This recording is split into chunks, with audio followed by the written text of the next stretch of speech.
A já vás vítám u dnešního tutoriálu, jak stáhnout intro.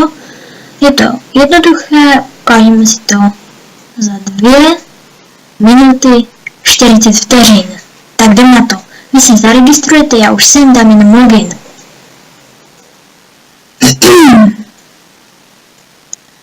Tak, to mám login.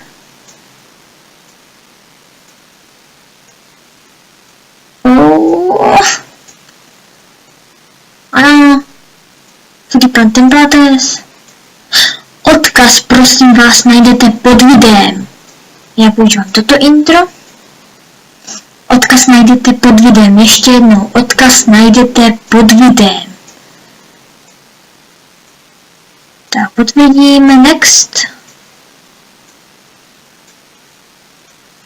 Tak, browse.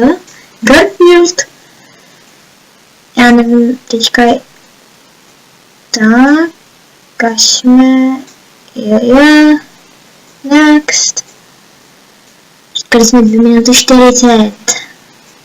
Možná 2 minuty 41. Tam napíšeme more LP, rychle. LP. A tam napíšeme rychle blablabla třeba, protože to je jenom zkušební intro.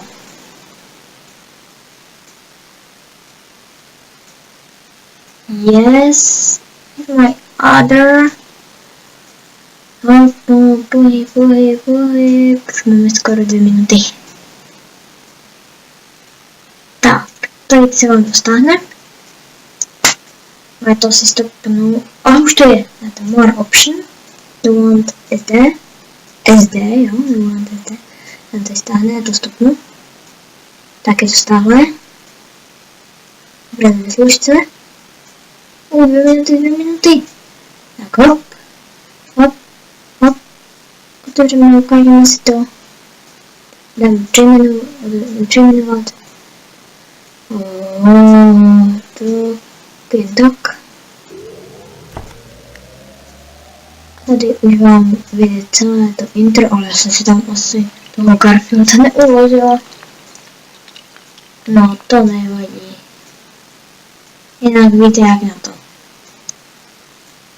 Pokud se vám videjko, tutoriál líbil, dejte like nebo odběr. Zatím zdar. Jo, 240.